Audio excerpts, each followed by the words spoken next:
Tanner got all the love. Yeah, as he always does. Mr. Center of Attention, Mr. the cutest one in the room. Mr. Adorable. And everyone loves him, so it works out.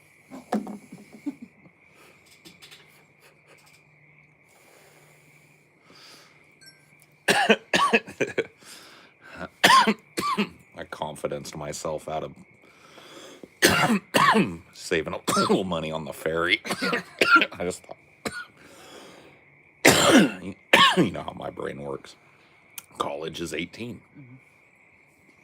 I forgot that Maury is not quite 18 yet.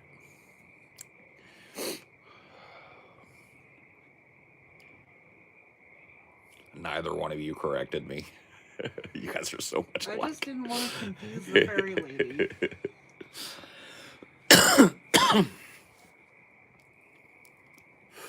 Oh shit. It's Paul.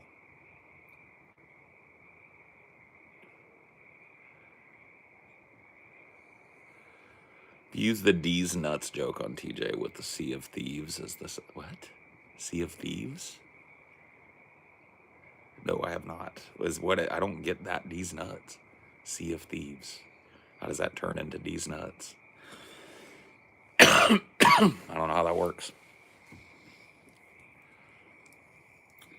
I think you're gonna have to give, because TJ is all sus now, so you gotta like chill out on the D's nuts for at least a month. I think. Yeah. I think a month is what it's gonna take for him to chill out. Every once in a fucking blue moon. Almost, I did hit the trifecta. On the last show, I hit the trifecta. I got him 3 times. It was the show before last. Show before last. Yeah. So Tuesday show of this week. I got him. Because it was this Friday show that he was like trying to stop it immediately. You weren't even trying. Mm-mm. So he's too sus right now. Give it a little while.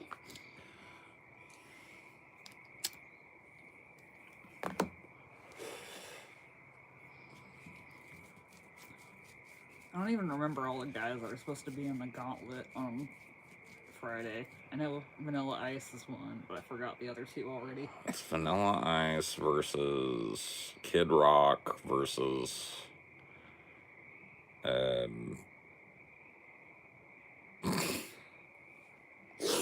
somebody else. Vanilla Ice versus Kid Rock versus somebody else. I'll have to go back and rewatch the show. I guess so. Suggestions, because I can't remember.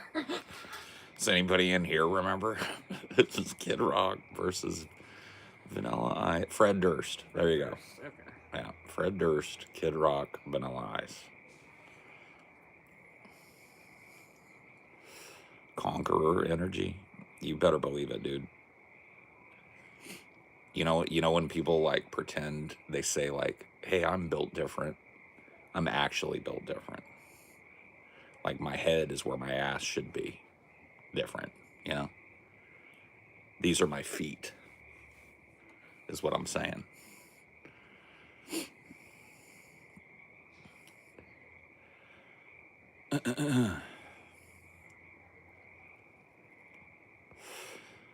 You look like you're built like a refrigerator, no disrespect. No, that's cool. I am, yeah. I'm built like a double-decker refrigerator with a large bottom-loading freezer. You're a tall fridge. I'm a tall fridge. Yeah, I'm one of those fridges that you buy for your house and then you figure out that your kitchen won't take it and you get pissed off because you got to send it back. I'm one of those.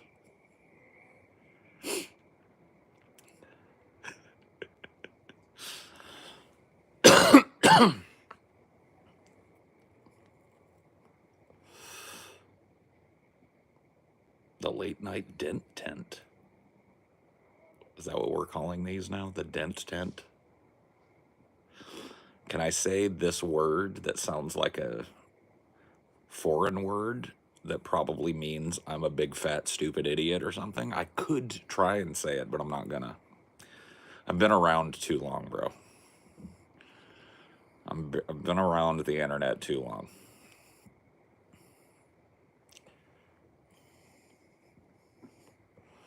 The dent tint is crazy. Yeah, it really is, dude. It's over the line. It's over the top. Could you have a shout out? No, you cannot. You can have a shut up. How's that?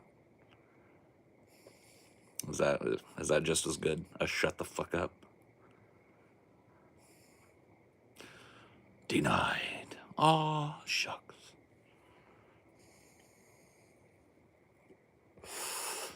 Aw, shucks. Can you shout me out? Hell yeah. Sobat is like friend? I don't think so. It probably means something horrible. Chill out, Unk. Sorry. Sorry, I'll reel it back. My bad. I like the Unk thing.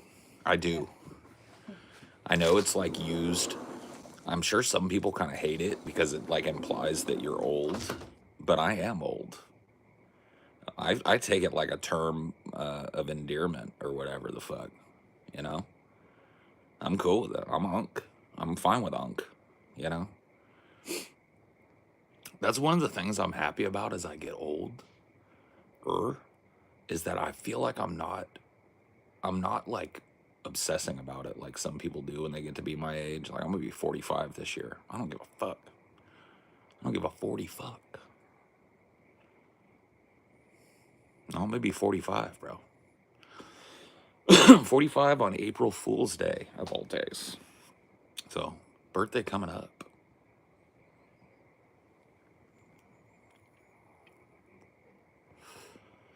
But I don't, I don't take it that way. I don't like, I don't know. I feel like some people just start dreading that shit. You're older than me, but look about 40. Yeah. I am about 40, I'm 44. Born in good old 1980. Yeah, see, Lee Russell, we're on the same page. We're on the same page. 47 ain't no fucking big deal. It's a big deal if you make a big deal out of it, I feel like. But I don't make a big deal out of it. So, plus, I'm kind of interested to see what happens to my generation when we get old. I think we're going to be some pretty fucking cool old men and women, personally. I think we're going to be all right. I look younger than what oh, well, thanks. Yeah, I don't know. I hear both all the time. Like, all the time I hear, you look 50, you look 30. I just don't think people can really tell how old I look. I think they have trouble with it. Oh, I've been wearing that fucking hat all day.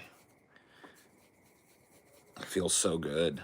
You ever wear a hat all day and then you take it off and it just like, you let your scalp breathe and it feels so good? Damn, it feels good. Just let the breeze hit that scalp. There we go. We're good. We're good.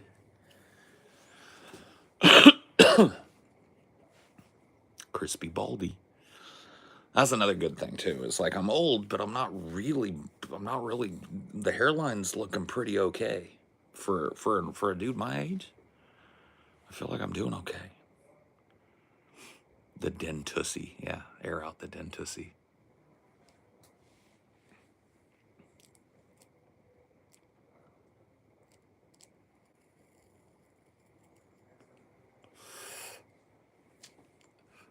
Half-Life 3 win. I'm not Gaben. I wish I was Gaben. Lose some weight, you'll look a lot younger. I bet if you go, you could actually do it right now. You could go look at a video on this channel from like a year ago. Because a year ago, I weighed somewhere between like 60, 65 pounds heavier than I am now. So I've been slowly dropping weight. So you can see if that's actually true. You can see if I look older 8 months ago or a year ago, you know. What am I smoking on today? Birthday cake. It's one of my favorite little like indica strains. Birthday cake. It's good. Legal tobacco, I mean, is what I'm smoking on.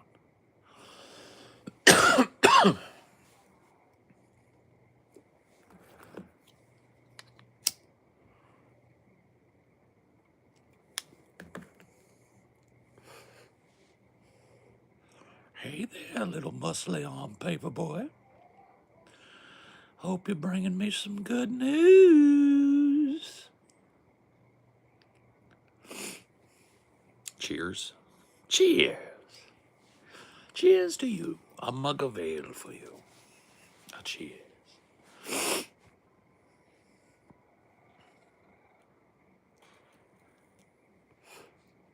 guys hear that? The fuck is that? What makes that noise? Do you hear that?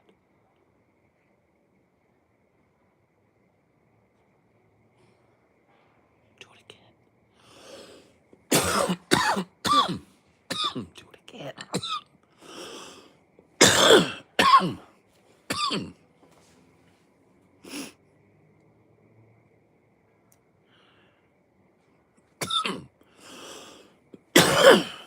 What's that sound like? It sounded like.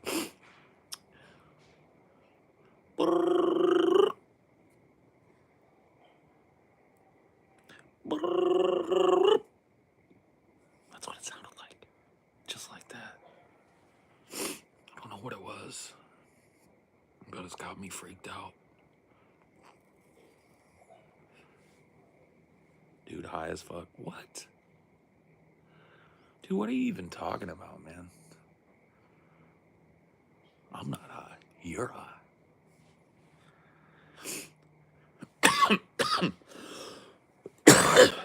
Bigfoot. I get that a lot, yeah. I feel like I wear too much colorful shit for people to really genuinely mistake me for Bigfoot. But that's kind of why I do that. Especially now that I live out in the woods. It's like, dude, if I walk out wearing like brown or like earth tones, somebody might shoot me. Somebody might think I'm the fucking missing link or something wandering around out here. So I wear loud colors, see? Pinks and blues. You never see a fucking Bigfoot running around in a big old pink sweater, you know?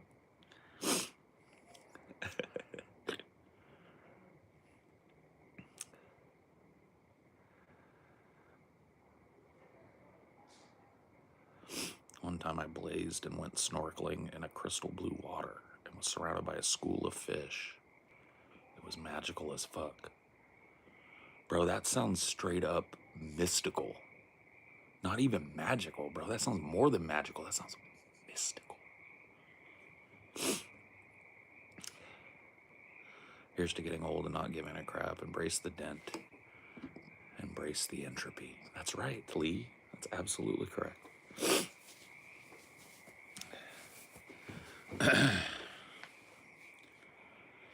As soon as you're born, you start dying.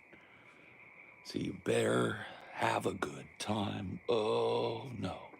Sheep go to heaven. Goats go to hell. What's one thing you wish you were better at? Bro, there's a fuck ton of things I wish I was better at. To be honest, it's hard to pick one. Don't you wish you were better at a bunch of shit?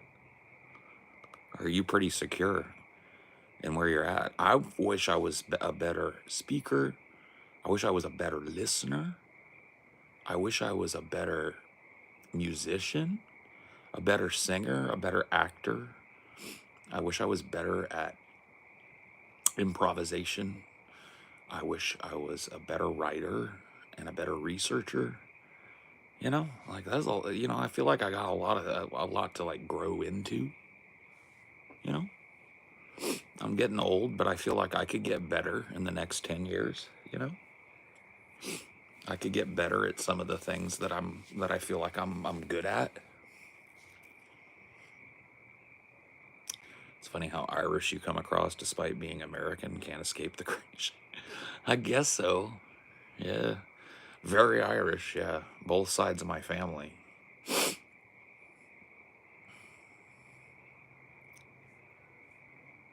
you smoking sports cigarettes? Jazz cigarettes is what we call them. We call them jazz cigarettes.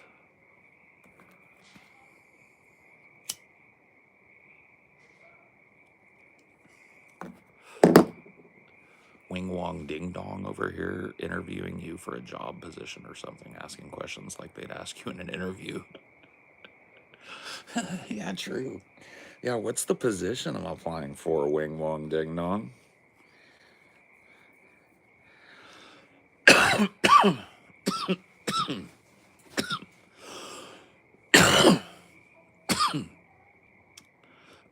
That is one thing I will bitch about getting old. I've got baby lungs now that I'm old. I can't rip it like I used to. I can't rip it like I used to, man. I have baby lungs.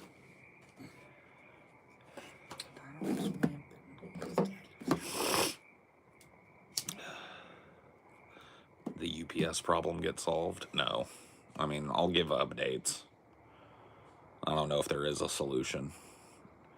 If they really are just gonna keep having that dude, letting that dude fucking decide to ring my ding dong and make me sign for every package, I'm gonna do the Parkinson's thing. I'm gonna figure out some different crap to do. Like, I definitely want, if he's gonna keep doing it, I want to try and order a bunch of packages to come all the days that TJ is here when he comes visits. Because I want TJ to dress up as different things and answer the door. Like, I want him to one day just like throw the door open, like shirtless, painted up, all swamp shaman style. Like, huh! Have the guy be like, oh, can you sign here? You know what I mean?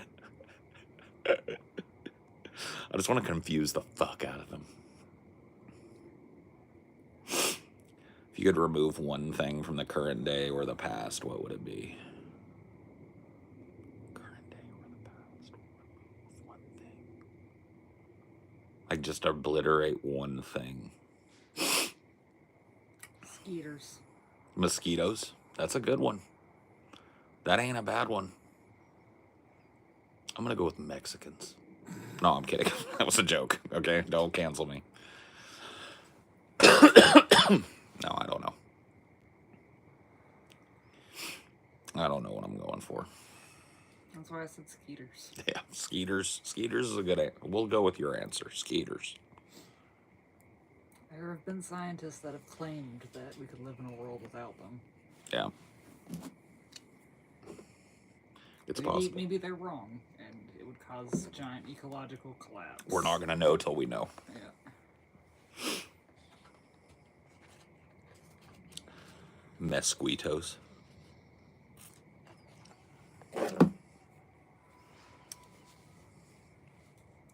Or, this is a better one, lead. Lead? All the lead all the lead pipes, all the lead in the water, all the lead paint.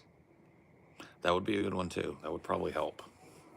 That one probably has less chance of ecological disaster than the mosquitoes. What about gunpowder? No, because you need some guns. Why? To hunt deer, to chase coyotes off your property. Now, they would just invent a new gunpowder, I feel like. You think? Because if all the guns still exist, they're going to find a way to make them work. What about petroleum? But we use it for so many other things. Force the collapse and force us to fucking figure it out. You know how fat... See, this is the thing I hate about humanity. This pisses me off more than anything about humanity. You know for a fucking fact that when those fucking oil wells start drying up and people can't afford to fucking... It's just not feasible to run the whole world economy on petroleum. We're going to have that shit figured out like that.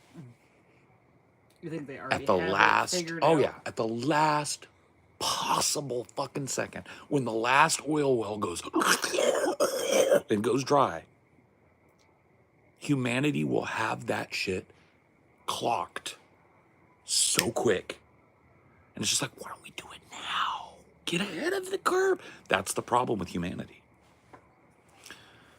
Like, we work so well under pressure that we wait for disaster to happen and then we flourish as a result of the disaster. Because all of a sudden everybody kicks their ass into gear and we show like that ingenuity that makes us human. And it gets fucking handled. But until then, until it full collapses, Well, think of how fast petroleum got integrated into everything. that's what I'm saying. Soon as we find some shit, dude, we are hyper exploiting it in 50 years.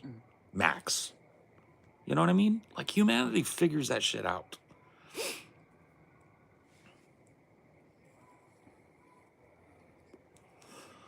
Microplastics and all our shit. I mean, there's microplastics in everything, and I mean, you can't just get rid of microplastics without getting rid of all plastics. Yeah, 'cause well, then they're just gonna make microplastics. more.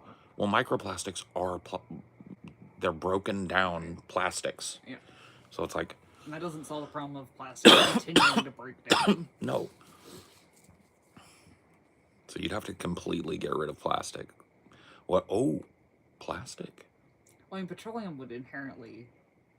Oh, yeah, it would lead to plastic. See, that's another thing, though. It's a tough question because a lot of things are like that.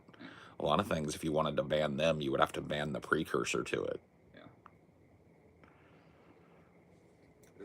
There are plastics that aren't petroleum based, so I wouldn't want to accidentally ban those too. Yep. So I think petroleum, like you said, is a better avenue. Because then they'll make the plastics that aren't petroleum, that don't make all the microplastics. Mm-hmm. How would we even get rid of plastic entirely? Yeah, it's great. It's a great question. Sea change. Yeah, there would have to be just like a monstrous, complete upheaval. People would have to get milk deliveries again in glass bottles. Mm-hmm. I mean, we would have to probably ramp up glass manufacturing, but that's a good thing though, because like, Mom, I mean, not for the ecology, like it's pretty fucking carbon spewing process to make glass, but it breaks down. But better. Yeah, but glass is endlessly recyclable, endlessly. Like you can take a bottle, break it up, throw it in a furnace 1,000,000 fucking times, and it's gonna spit out a perfect bottle, right? So that is a really good thing because it's not like making plastic is a carbon neutral event, right? It is destructive just making the shit, let alone. You have to make it more times. Right. Well, you have to make it constantly. You never stop making it because we live, I mean, especially here in the United States. I'm sure other countries too, but I can't really speak to that. Single-use plastic shit is just fucking. Well, like the medical field has a ton of plastic too. They've come to heavily rely on it. Mm-hmm. See, I feel like that if anybody's gonna get it though, the medical field should, because I can't. How are you gonna replace like the plastic tubing that they use and stuff like that, or like the sealing it from contamination? Like, I feel like it should be limited to just like critical industry uses. Like something definitely needs to be protected in a way that these consumer plastics have got to go. Not every salad needs to come in a plastic bag. Every fucking soda comes in its own plastic container that you literally throw in on the ground or in a trash can when you're done with it. It's literal little plastic rings around the cans. Everything plastic. Yeah. All the plastic packaging for shit that it takes fucking like 9 years to cut open. Cereal didn't used to come in a plastic bag in a box. It probably used to just come in the box. I don't know. It always came in a plastic bag in a box since I've been around, but yeah, it probably just came in a box. Or you would get it like in a burlap sack. Or like you'd a paper sack. Yeah. Just take a paper bag. That's another, paper is not a great thing, but it is endlessly, maybe not endlessly, not to the same extent as like glass. More easily recyclable. It is far more recyclable and entirely biodegradable. So the shit that isn't recyclable just goes back into the soil. It's actually good for the soil. It breaks down into, good mulch. So.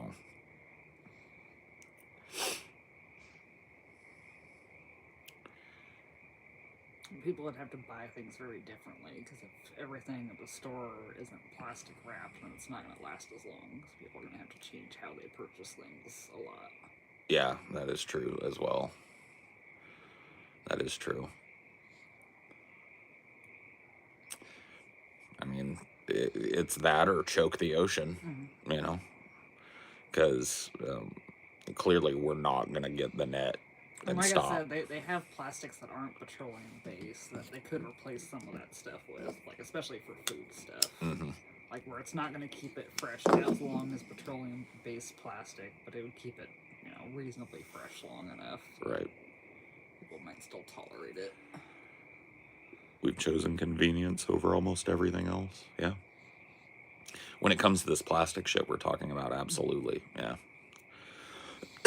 And it is very convenient. It's nice. I mean, think about... Because you can mold it in so many different shapes right. and so many different thicknesses. Think about how much plastic shit you've got in your house. Your phone, your coffee maker, your oven. It's made with plastics. Your fucking... every goddamn appliance in your house.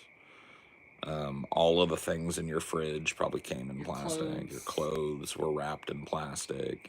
Made of made of plastic. Yeah. You know what I mean? It's just on and on and on. I mean, the convenience factor and the integration factor of plastics is over the top. It's going to require like a massive, catastrophic change in the way we do things.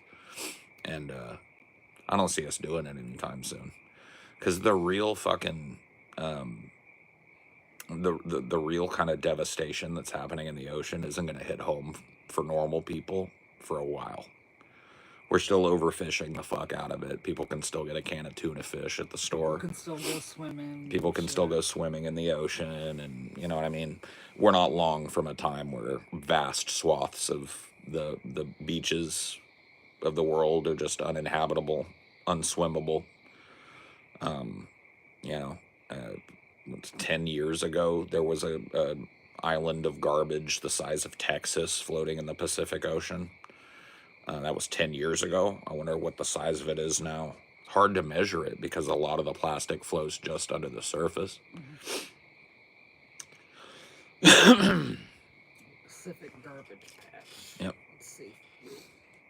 I know they did some cleanup on it. Like they did some trawlers through there to scoop out a lot of it, but I don't know if they've made any headway because, a lot of that is coming from East Asia. And East Asia, if anything, has ramped up dumping plastic into the ocean. You know what I mean? So the Great Pacific Garbage Patch. Asia, North America, South America. Despite common perception that the patch is a giant island, low density prevents detection by satellite imagery or even casual boaters or drivers in the area. Yeah. So it's like mostly microplastics. Well, so there is this fucking crazy documentary that I've seen. Vice did it back when Vice used to not suck. They sent like 3 reporters out onto this ship that it took 4 weeks to make the trip out to the gyre. Yeah. And they were trawling a net behind the boat to catch what they, catch any debris. And they reached a point where if you were standing on the deck of the boat and looked, it would just look like there was some seaweed patches and stuff. But if you reached into the water, it was just full of plastic. Well, I said the big cleanup effort that they did removed 0.5% of the total. Yeah, that ain't working, Chief. Some of the plastic's over 50 years old. That ain't working, Chief. And it's rapidly accumulating tenfold each decade since 1945. So eventually, that shit is going to choke the ocean, and we're going to have to do something about it. But it's going to be at the cost of, species after species after species after species after species after species. It's another one of these problems. And it's not something, like people can try to scoop it up, but it just keeps growing. Right. Dude, as you're scooping it up, Vietnam and Taiwan and China are throwing 100 million pounds of plastic into the ocean, it doesn't work. Yeah. It's never going to stop. And Phoebes, you're absolutely right. This is another fucking globalist talking point. There is no half measure when you're talking about saving the ocean from certain fucking destruction and saving us. There's no half measure. It doesn't matter if one country does something about it. It doesn't. It has to be a global unified effort, and it has to be a global change in how consumer products are packaged. And if it isn't, then any of these initiatives you hear where, oh, we're going to send a cleanup crew to the gyre, we're going to cut plastic usage by 15% over the next 20 years, any of that is just jerking off. Would you like a tea? Sure. Yeah, tea sounds good.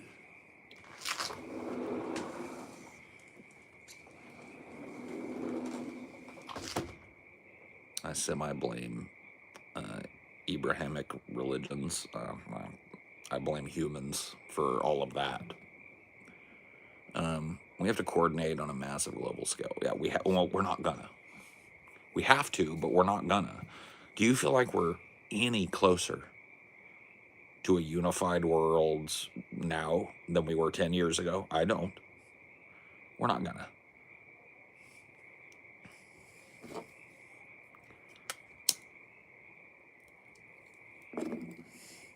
If you want to clean up the ocean, step one is stop dumping plastic in the ocean. That's literally step one. There's no way around it.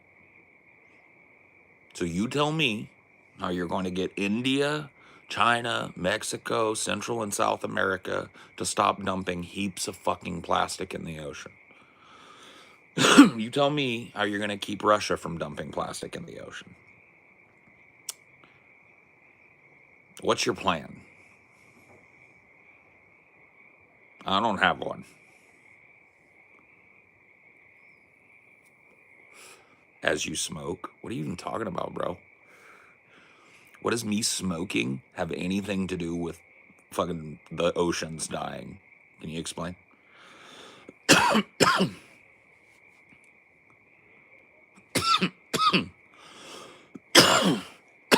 Peg City? Is that what they call your town? Is that what they call your fucking neighborhood? Peg City? Because they know that Blake Love lives down there? Ready to take it in the diaper fucking chute any second. Is that what they call it, dude? Is that what they call your town? Peg City?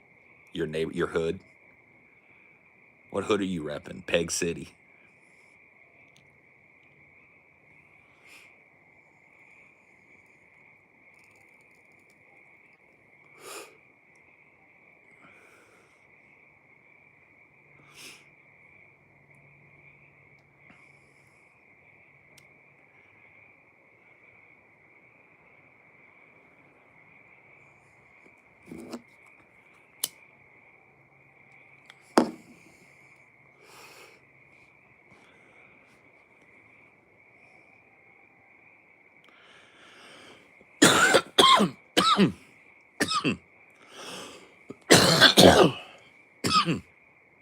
Ooh. Oh, shit. Guys. Fuck. I'm stoned.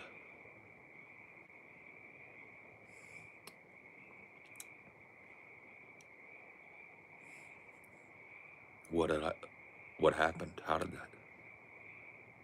that get?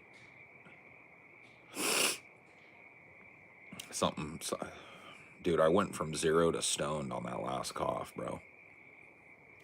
I went from pleasantly high. I skipped over baked and went straight to stoned. On all it took was that last hit, that last puff with the cough. You got to cough to get off. That's what the old timers used to tell me. Yeah, dude, stoned to the bone. That shit crept up. I'm not even gonna front, dude. Harsh toke. It was well, I mean, every toke is a fucking harsh toke for me. I got baby bitch lungs now. What a good way to be. I know, right?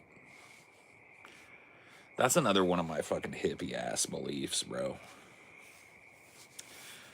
I believe, and I genuinely believe this, bro. If more people in the world would just smoke a doobie every once in a while, I feel like crime would go down. I feel like violence would go down. I feel like every kind of violent crime would drop. I feel like war would fucking chill out a little bit. You know what I mean?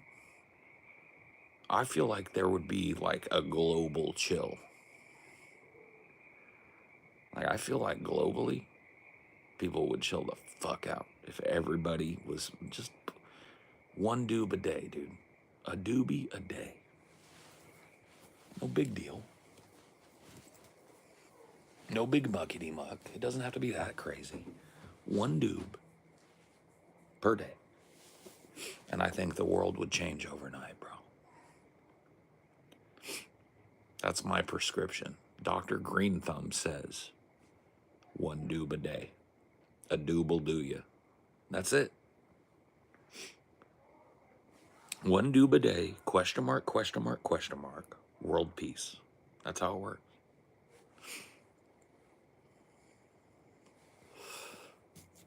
A doob a day. Change the fucking planet, bro.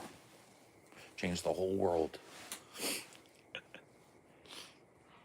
You only think that because you're a good person. All bad people smoke weed and start plotting evil. Do they, though? You gotta explain that shit to me. That's something I don't understand. How a motherfucker could smoke this plant and then have evil shit in their minds. You know what I mean? I don't get it.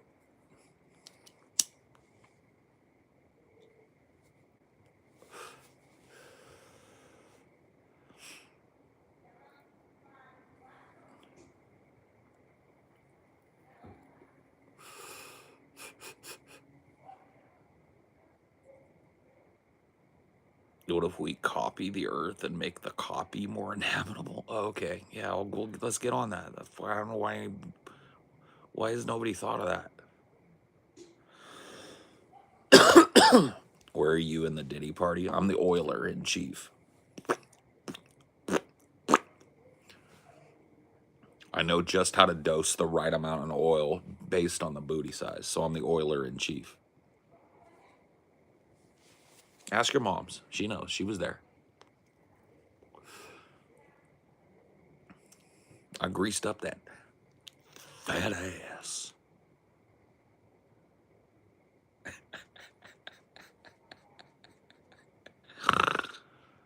Well, if I wrote a letter to President Trump and tell him that China and India are destroying the ozone layer, do you think action will finally start? Yes. That'll blow the doors open. That's all we've been waiting for, is for you to write that letter to President Trump. World fixed. You know what I mean? World fixed, bro.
Sometimes I feel like I don't have a partner. Sometimes I feel like my only friend is the city I live in, city of angel. Lonely as I am, together we cry. Boom.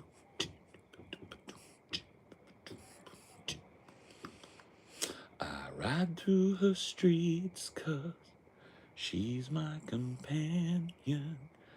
I walk through the hills 'cause she knows who I am.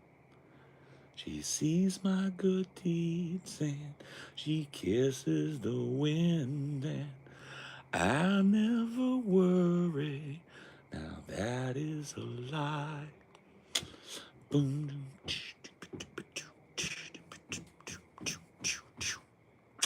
And I never wanna feel like I did that day. Take me to the place I love. Take me all the way. That song slaps all the time, bro. You just get on here and whine about conservatives all day and night. What, bro?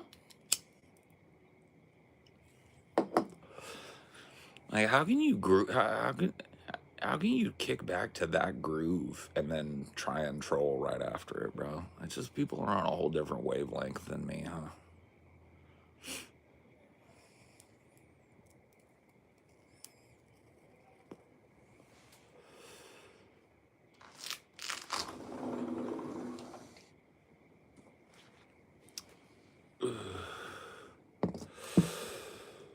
Well, I posted my plan for addressing the plastic problem. Can I convince you to critique it?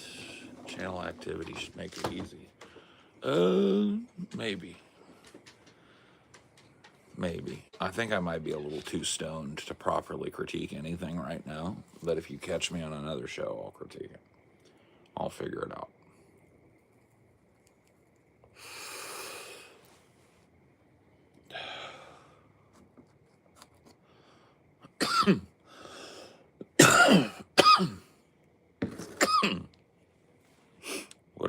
What other songs do you like from Red Hot Chili Peppers? My favorite is Soul to Squeeze. That's my favorite Chili Pepper song. I think it's so pretty. Remember that guy in that like black site that got tortured by the Red Hot Chili Peppers? Oh yeah. What movie was that again? No, I forget what the documentary was called, but Yeah. there's like this dude that was kept on a CIA black site or whatever. They tortured him with that what I gotta get it, put it in you. What I gotta get that song. They kept him awake for days with it. Yeah. Soul to Squeeze. I don't remember how Soul to Squeeze starts. I'd have to really fucking zone in. Let's see.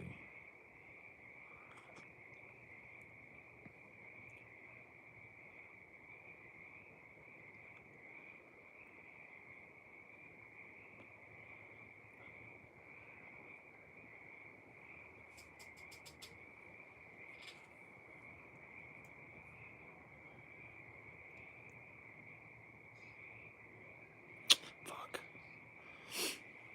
Oh yeah. I got a bad. Thank you. I got a bad disease upon my head. I bleed. Insanity, it seems, has given me my soul to squeeze. That may not be my favorite Red Hot Chili Pepper. Oh, it isn't. The Forever Prisoner. Alex Gibney's The Forever Prisoner. The Forever Prisoner. That was a fucked up documentary. Mm-hmm. I just remembered my favorite Red Hot Chili Pepper song. It is not Soul to Squeeze. Soul to Squeeze is good. My friends are so depressed. I'm standing on the brink of emptiness.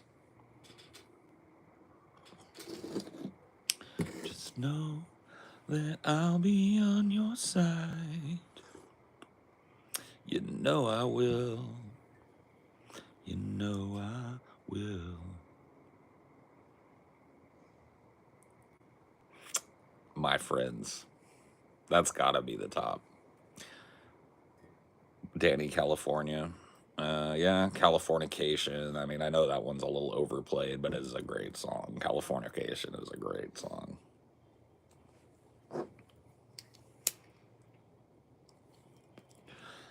It's kind of sad when that happens to a song.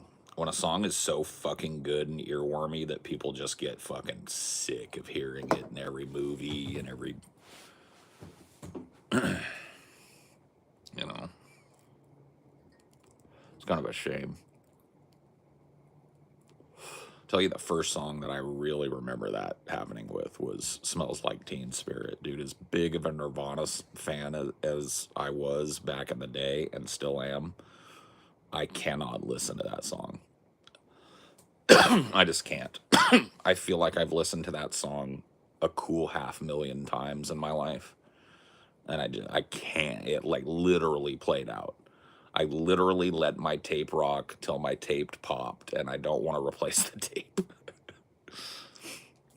My least favorite Nirvana song. I don't know if I'd go there, but yeah, it's the only Nirvana song that's like an auto skip for me.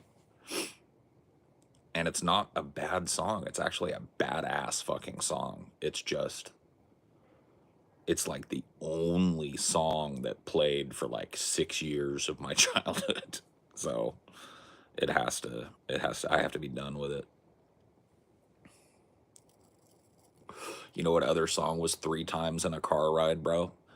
This song, the radio wore it out for me. It's an auto skip. Soon as I hear it, dude. Soon as I hear the opening, like, ooh, ooh, I'm like, ain't found a way to kill me. I'm just like, no, no, the rooster, no, get it out. I don't know why they fucking, I don't know why the radio loved that song so much, but they played that, I swear to God, twice an hour for like 3 years.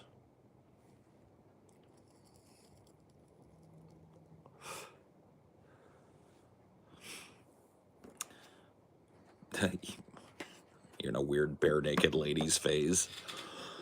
I liked I liked a couple of their songs. Anyway, can only really remember that Chickadee China one.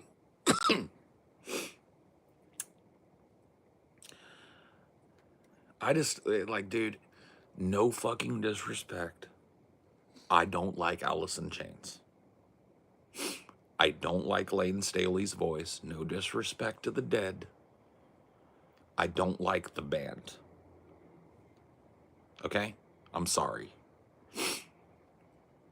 I don't like the band. I'm sorry. I apologize ahead of time.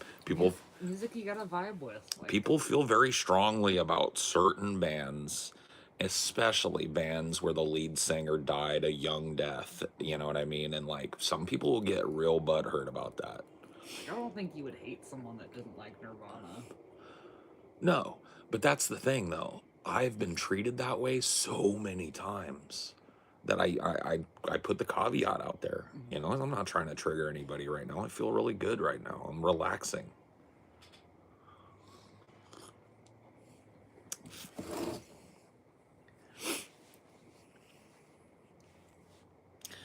Creep by Radiohead. Yeah, we listened to that on the way home, so it isn't played out for me yet, but it definitely is one of those songs that, you know, you've heard a fucking million times.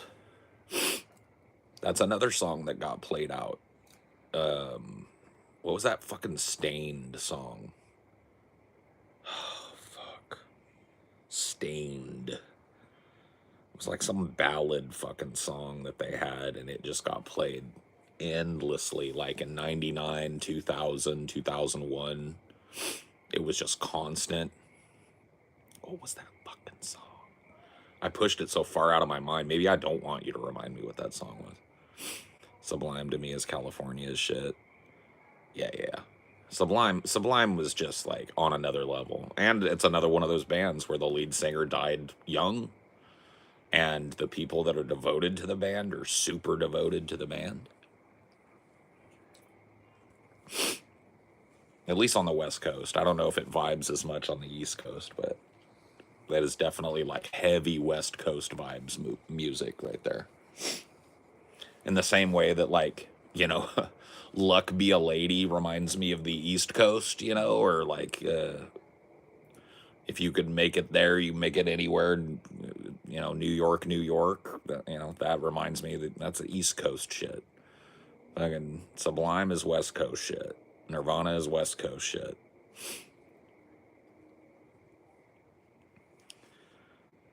Yeah, you're right about that too. It is like not just West Coast, it's super Cali. Well, super, like, let's be honest, regional, SoCal.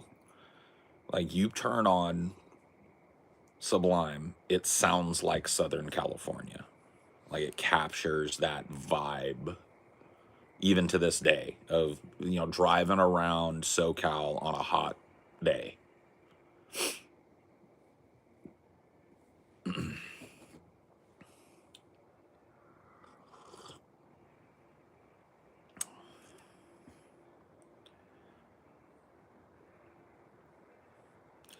Venice Beach, Leo Carrillo.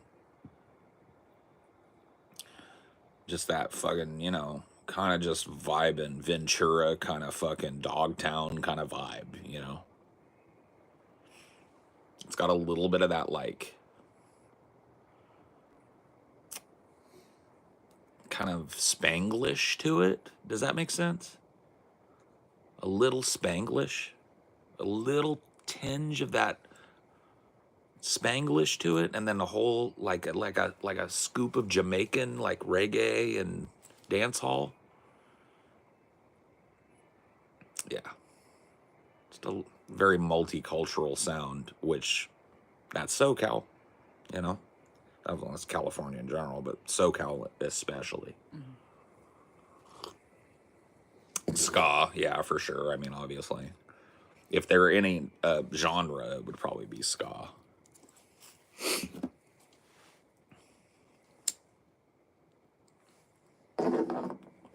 Punk, right? Just a very, like, I love doing that with music. A lot of people find it real boring, but, like, I love just, like, thinking about the etymology of certain bands. Like, what like, this band's sound, like, where does this sound come from? Not that everybody, there are people that sound like nobody else, but even those people, if you listen to their sound, that their music, you know what I mean, was lifted from the people that they, idolized growing up and stuff.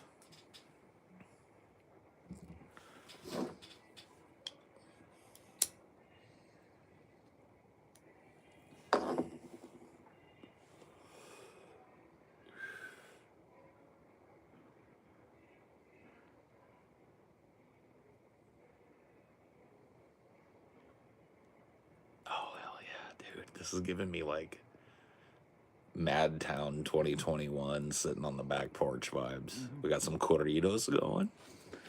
Hell no. Some fucking true corridos.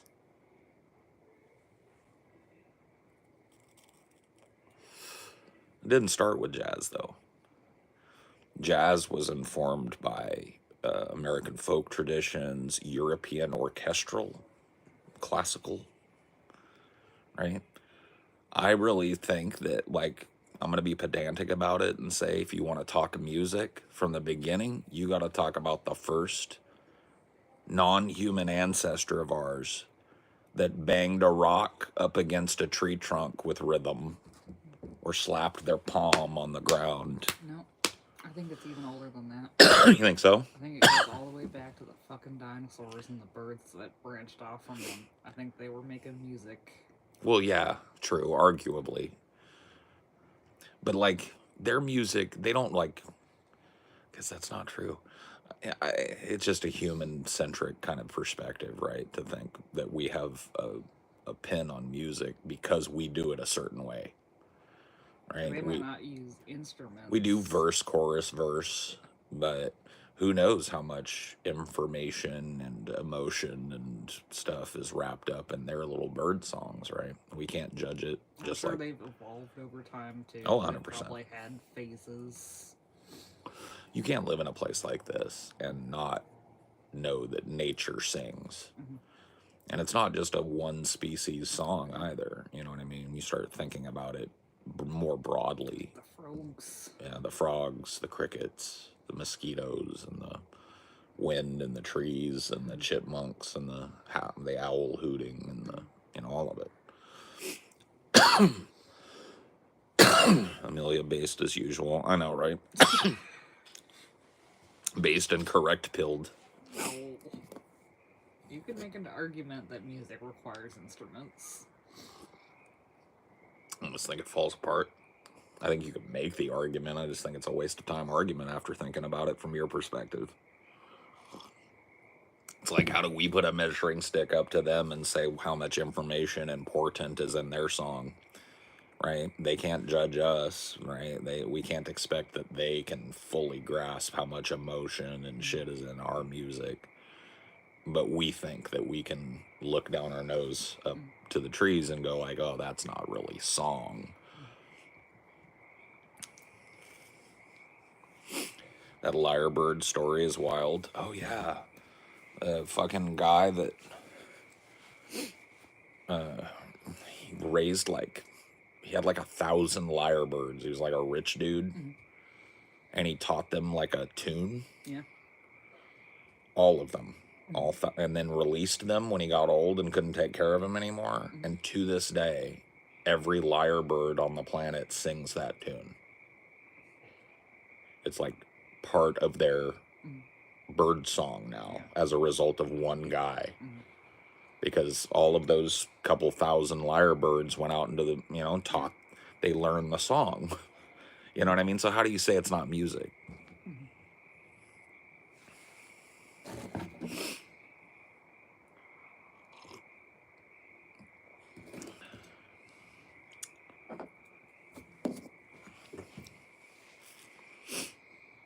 A lot of birds imitate. Yeah.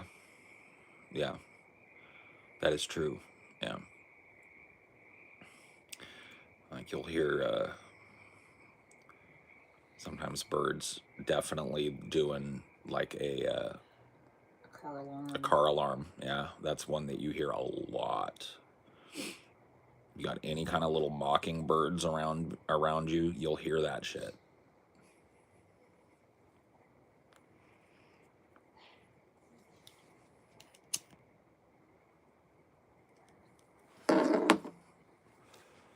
Yeah. There was a study about music affecting the growth of plants.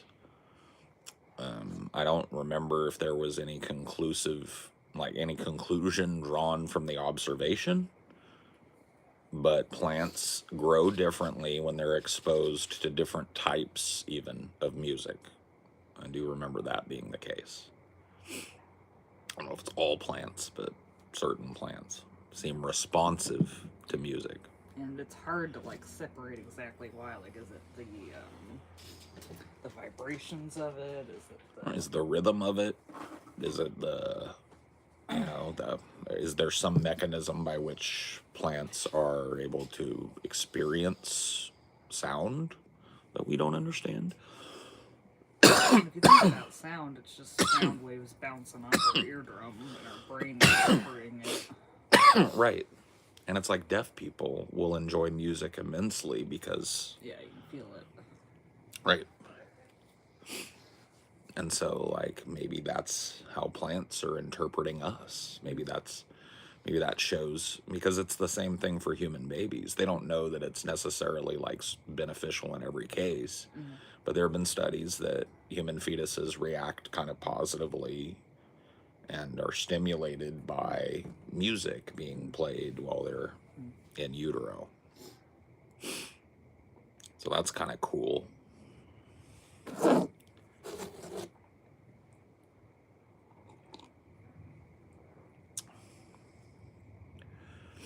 Heavy bass can affect your cardiac rhythm. Wouldn't be surprised if plants feel that shit. Yeah, it's just like, but what mechanism would a plant feel that? You know what I mean? It starts to call into question how special consciousness is.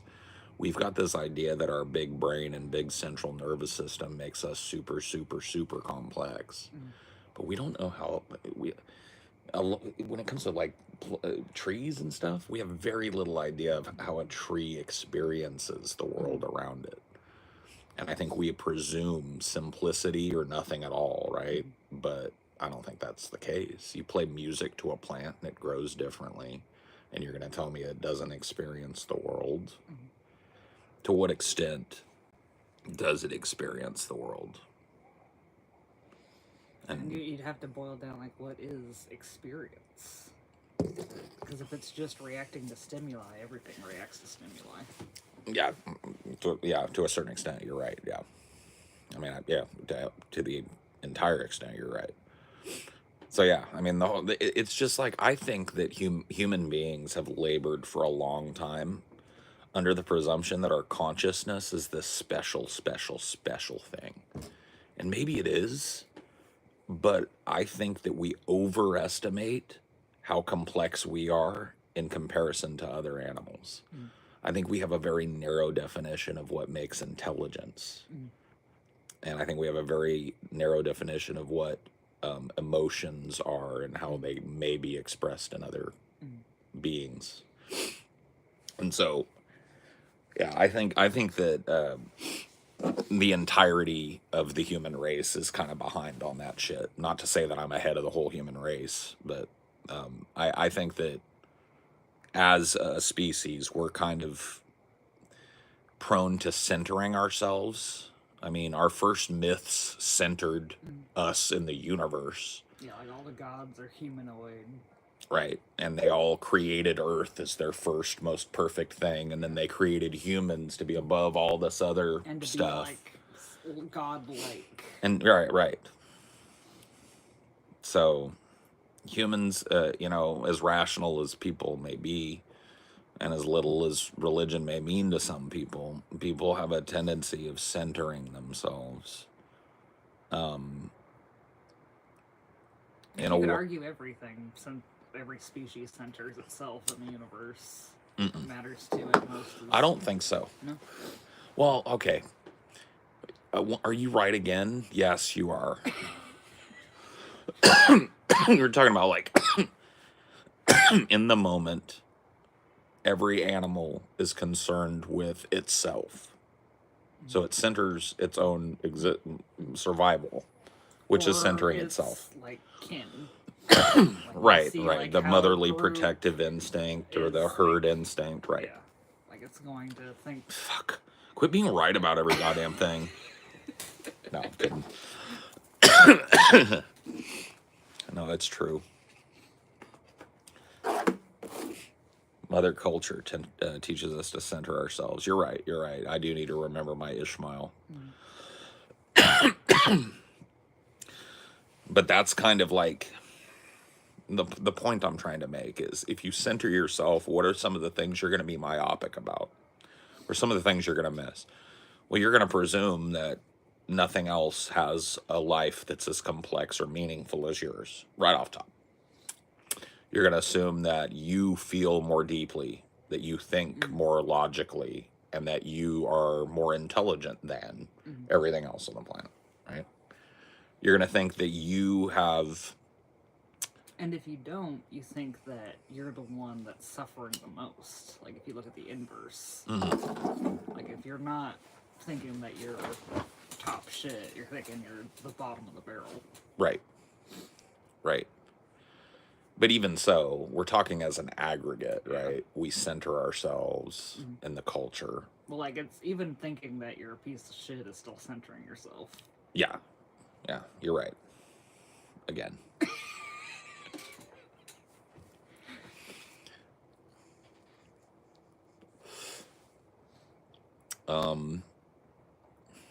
Yeah, no.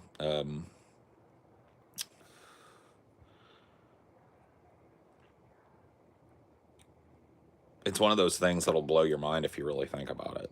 But, you know, human beings are not, I'm not the only person that thinks this way, right? Human beings have taken a look into different types of intelligence, all the way down to like fungal intelligence and bacterial intelligence. And pretty much everything they find is astonishing. Our assumptions for what makes us intelligent and something else stupid are just blown away by a fungus. And it's like, oh, okay. Well, then I guess that's not what it means to be smart. I guess being smart doesn't mean designing a really good subway system and engineering it perfectly. I guess that's not what smart means, because a fungus is better at it than we are. So that can't be what smart means, right? It's...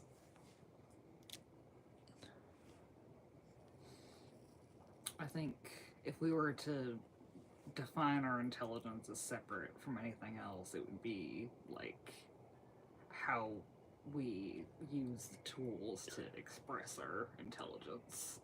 Like we're the tool using species. Yes. We're the ones that.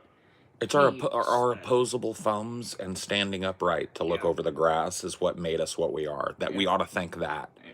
We really ought to center this. This is bigger than our brain in terms of in terms of our survival and in terms of what we are and what we've done. Yeah. Yeah. I think a lot of animals might surprise you if they had that. Yeah. They had a grasping hand that with delicate fingers, you might start to freak the fuck out. In fact, if you look into what some animals can do, you might freak the fuck out. Look at the giant structures that insects make, and that's just with their mouths, basically. And from our perspective, the inability to speak to one another and make plans and shit. Yeah. So it's like, you're talking about colony intelligence. See, this is just like, like the whole fucking human race is long on this shit. Like not enough people are bowled over by this. I am. I'm not always bowled over by it. I'm not always thinking about it, but when I do, it hits me like a ton of bricks every time. You think like, oh, well, we're the only ones that domesticated other species, but then you see fucking ladybugs milking aphids and shit. Oh yeah, it's fucking crazy. Yeah, using aphids, overfeeding them, and using them as like honeypots to store food in. Fucking wild. Shit's nuts. You got that fungus that like takes over the fucking central nervous system of an insect and forces it to like zombie crawl its way to the top so the spores can spread. Yeah. It's like, okay, is that domestication? Because that's like... Yeah, there's toxoplasmosis that makes rats less afraid of cats, so they get eaten by cats. Right.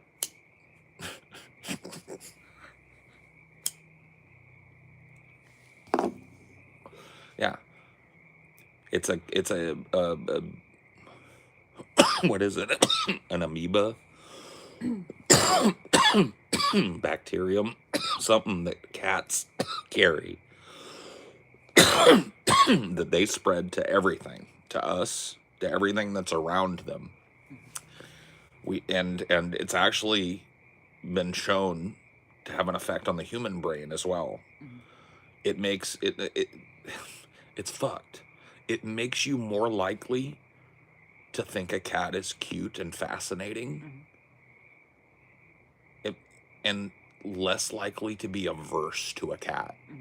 It's not that, like, there are tons of people out there that probably have it that hate cats. I'm not saying that it makes you love cats like a zombie. But it's like a nudge, like just like how it, because it has to continue its life cycle, and it has to nudge the rat to be less cautious, right? So that it's more likely to be eaten. But think about it.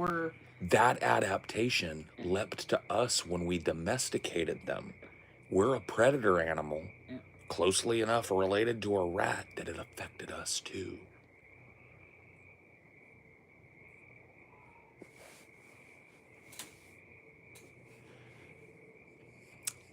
And you want to tell me humans are the smartest fucking thing that ever happened. I get it. We've built some crazy shit. But like I said, that comes more down to dexterity than it does brain. Like, I bet a cat would love to make its own cat tree. It just doesn't have thumbs. I don't even want to know what a fucking cat would build if it had thumbs. We'd all be dead. It'd be insane. There'd be insanity happening.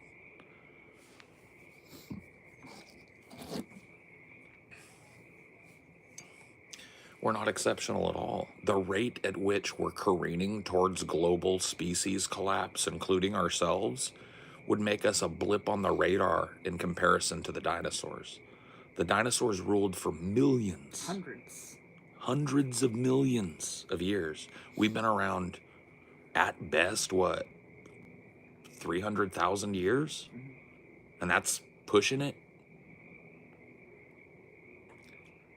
Like, we're nothing on the scale of history when it comes to this fucking planet. The most notable thing about our species is how quickly we destroyed our ecosystem and caused our own fucking extinction. That's notable. We're hardly the first species to do it, and we're hardly going to be the last.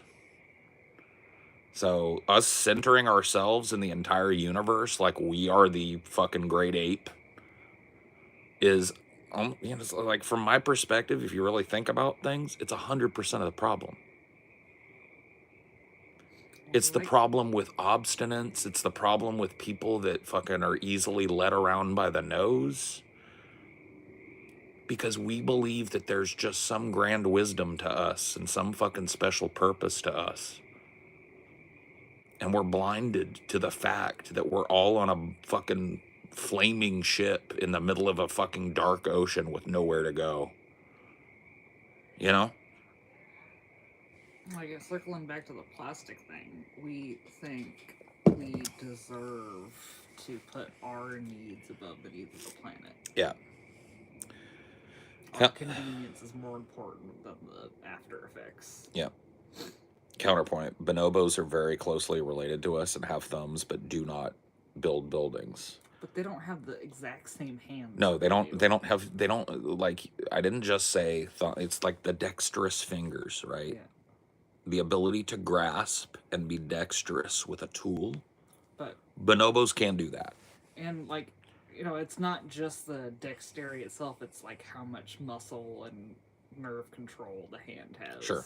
So, like, something could also grasp, but if it's not as strong as our hand, and it doesn't have the same arms, because, like, right. It's not just your hand, it's like how your body's centered to, like, where you can pick things up and all that shit. Right. So, yeah. But even if we went with that, here's the counterpoint. I know a little bit.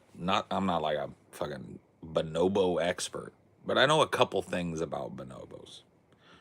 One of the things that I know about bonobos is that they live in what I would describe as an almost entirely conflict-free environment. Their natural predators are few and far between. And they have developed a civil system by which problems between bonobos are worked out in a way that doesn't leave dead bodies and dead bonobos, right? They fuck it out. Who knows? Maybe if a big predator came in, they might use their dexterity to make a weapon. Right. Well, that's the thing. I believe that the first... So this is, obviously explored in the opening scene of 2001: A Space Odyssey, when the monkeys discover that if they pick up a rock and hit another monkey with it, right? It's like, that's where I believe we diverged. Yeah. When we started, or maybe it was before that. Maybe we started using tools to, like, we've seen modern monkeys and squirrels and shit. Is technically, like using a stick to dig deeper to find something. Or to like poke into holes in the bark and pull out little grubs, right? So it's probably something like that, right? That really diverged us. But Because I'd say a stronger instinct than survival is probably hunger. but what pushed us to the level we're at now? You know what I believe it is? War. More. I think it was the more dexterously you could, because I think weapons changed everything. Yeah. You might see an ape pick up a stick and hit another ape with it, but it's like another thing entirely to create a club and create a fighting style around it and to be able to wield that against an unarmed person, Yeah. right? So I believe that that's, and not even in humans, I believe in our non-human ancestors, our direct cousins, extinct now. I think that that's where it started. I think that's where the real divergence happened. Whatever one of our distant cousins it was that started fucking strapping a rock to a stick so they could just.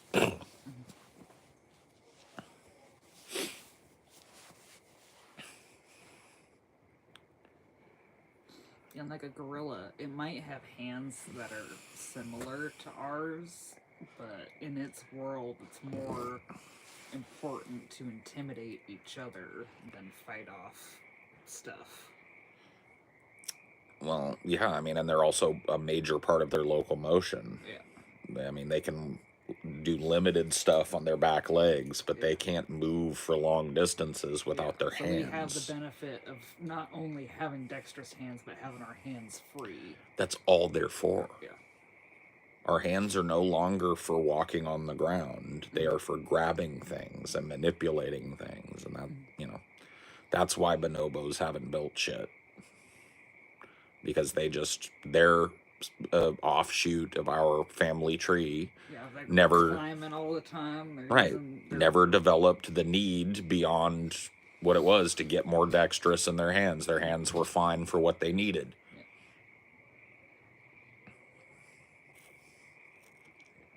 Because we have, like, in terms of, like, climbing, our hands suck compared to a lot of other primate hands.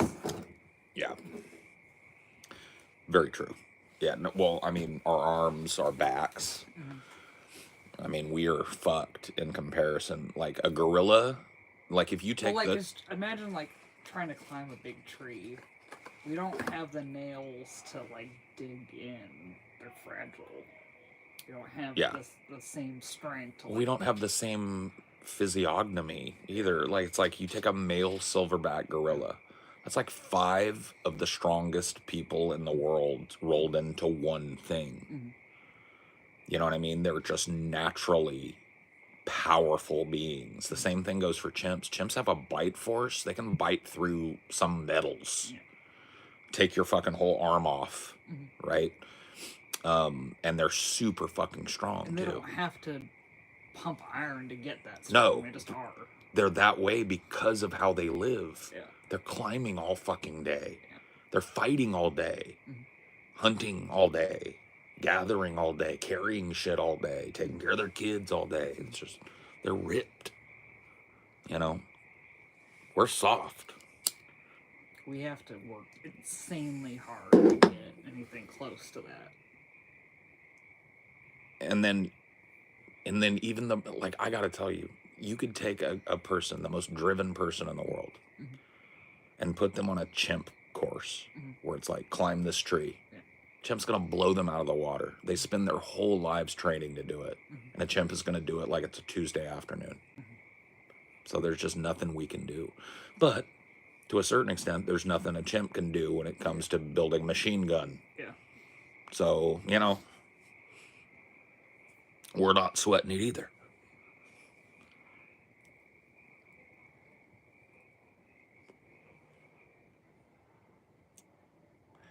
How do you feel that, like, we can have this kind of crazy conversation where you're super high and I'm not?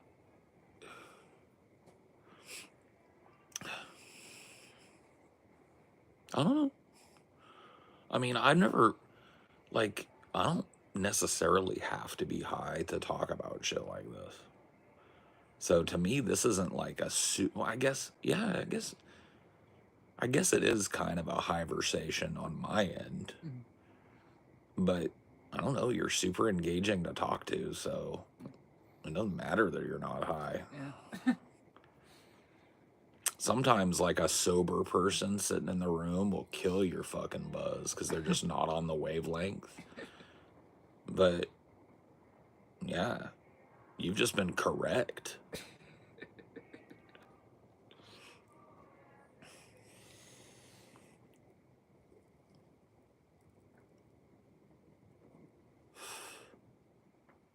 Well, that explains it. That does explain it. Stoned ape theory, yeah. I don't know how much credence I lend to it, but it's a fun theory. Terrence McKenna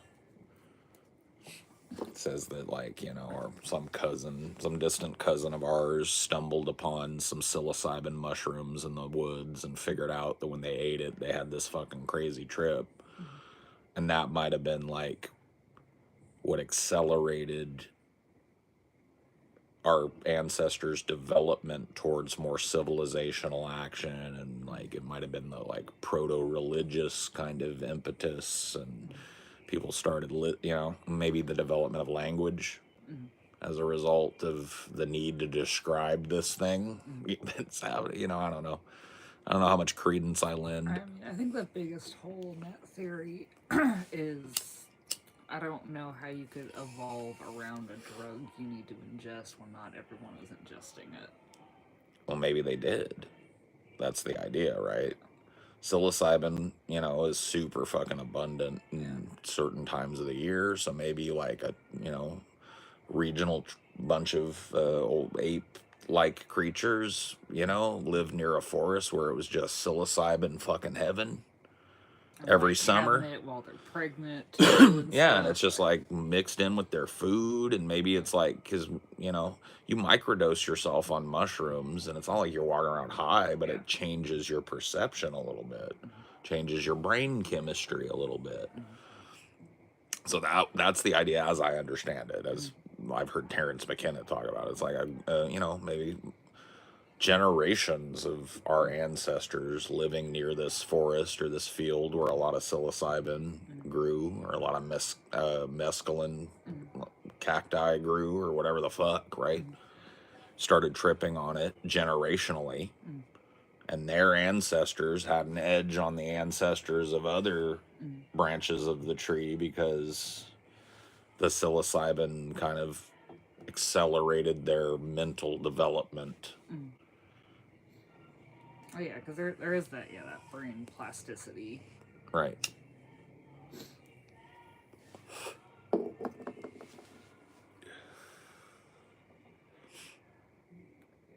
I think birds are definitely a trip because like how they know we move together.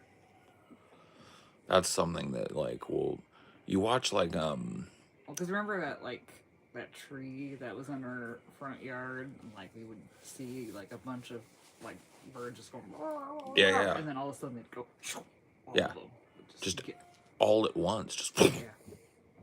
yeah. There's some level of communication going on there that is completely nonverbal. Nonverbal. It's entirely physical, and I don't think we fucking fully understand what it is. You know, parrots are the only other confirmed self-aware beings. I don't know about confirmed. There was an African gray parrot that asked, "Why am I gray?" But it was taught to say these words, you know what I mean? It might have just, is oftentimes parrots, like, have you ever been around a parrot that can speak? They don't always speak in perfect sentences. Sometimes they will mispronounce something or get stuck on one word and keep saying one word over and over again in a sentence. You know, it's not uncommon for them to string together words that don't make sense together or aren't complete sentences, or you know, trying to say something but they use another word, you know what I mean? And so this idea that it truly pondered why it was something is tenuous at best. That being said, I don't think you don't believe that it couldn't, but like that is an evidence of it in itself. no. And that's just, that's me maybe talking out my ass, but I was around a fucking parrot for a long time when I was a kid. I grew up around a parrot. Are you okay? Huh? You okay? Yeah. My hand is just cold. Oh, okay. I thought you were I was nauseous or something. No. I was blowing on trying to warm up my hand. I got a frozen hand. I've been around an African gray, and it will accurately convey its needs. Yeah. I'm not saying that they don't have some grasp of language. I just don't know that it rises to what we call self-awareness, right? I don't know that an African gray parrot can think like, well, you see, I don't know. Maybe I'm just gatekeeping. Maybe I'm doing what I was preaching against earlier and just presuming that our consciousness is this wholly unattainable thing. I think what you were saying more was not that like it couldn't be self-aware. It's just that explicit example of how it spoke doesn't inherently imply that. No. Because there are many explanations for why it said Yes. those strings of words, that string of words together. Right.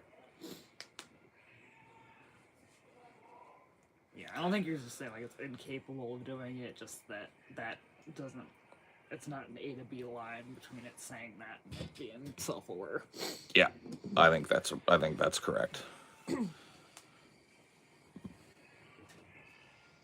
Dogs and cats can learn how to communicate to us their needs. Well, sure.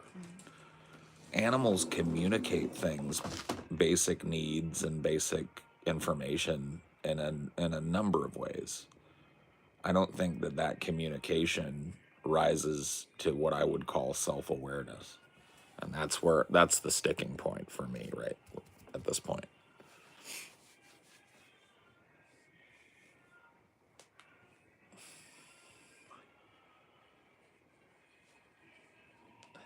Alex the Gray? Who's Alex? Ziggy. Alex. I think you're mixing up Paul's ego stories. Ziggy the parrot. Ziggy the African gray. Alex. I had a couple of friends that were Alexes.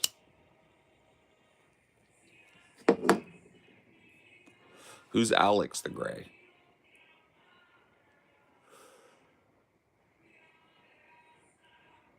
Oh, the speaking parrot.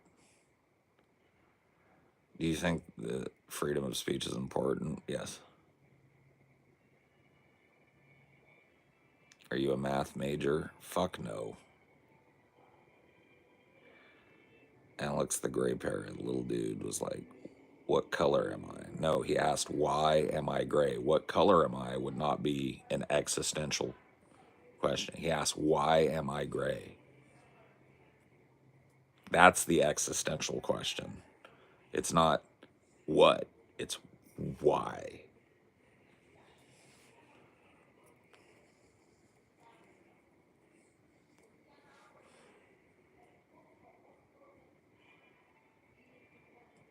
Are you smoking Marlboro cigarettes?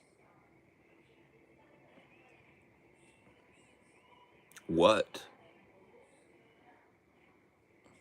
What is not why, Phoebes?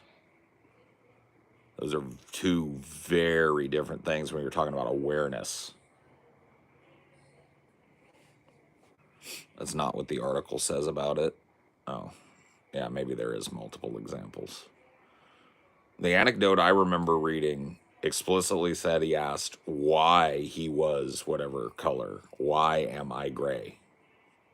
Or why am I this, right? Because that was saying what am I? Or what color am I? It's sophisticated, but it's not, I don't think it's necessarily self-aware.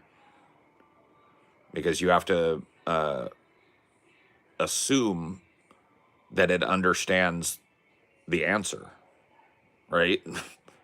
Like that it delineates properly between the colors, that it understands to apply that answer to itself, right? You're presuming a whole lot there.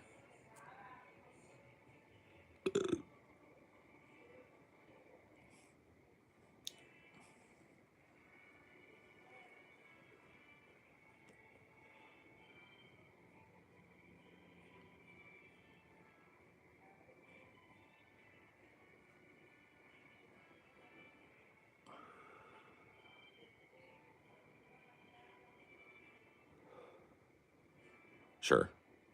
No, I get you. I'm not saying your information is incorrect.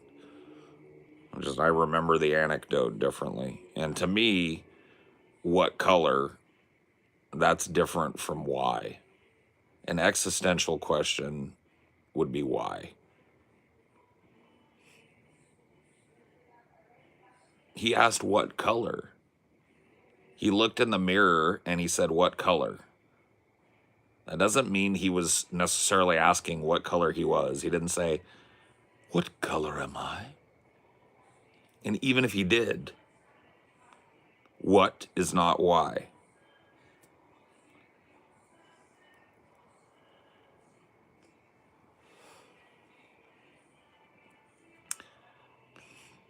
Is a perception... See, I don't know if it implies a perception of self. I don't know that it does. I don't know that you can make that leap.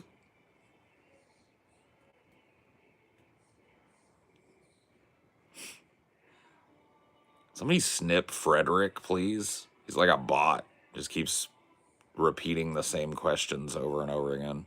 Snip it.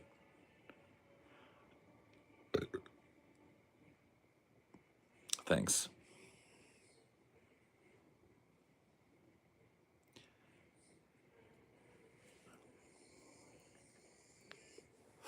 Well, I think that's another one of these things, too.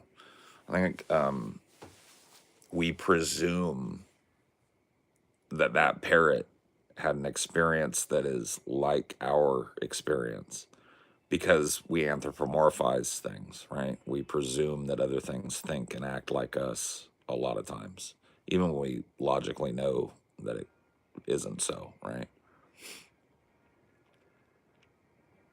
I feel like I'm gatekeeping consciousness. Yeah, maybe I am. Why would we assume our experience would be so different? Why? Well, I mean, I hate to just reverse the question, but why would we assume our experience is so similar?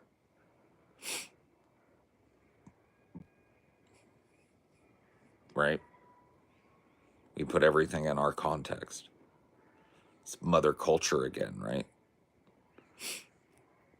Is it possible that an African gray has an entirely unique way of perceiving self that is nothing like ours, that wasn't tapped into in that language experiment, right?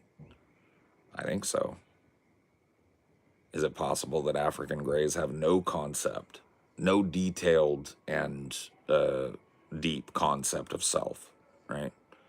Other than as a being that survives and interacts with things, right? It doesn't ask why. Why am I in a cage? Why did you clip my wings so I can't fly anymore? Why do you feed me all these seeds instead of juicy grubs and fruits? You know, like they're not asking that, right? None of them are asking that. The narrative of our society is built on the back of the assumption that our perception of reality is unique to us. Well, I think that that goes two ways. I think that you will not have to look far to find human beings anthropomorphizing animals and other things as well. Plants, rocks. So I think it cuts both ways. Well, of course it's unfalsifiable. That's why it's fun to talk about. If it was falsifiable, somebody would have just wikied it. You know, we'd be like, oh, okay. On to the next thing. That's why philosophy is like the last bastion of the thinking person. Like, you better retreat to your own personal philosophy or your philosophical musings, because you can't really know anything anymore. You know what I mean?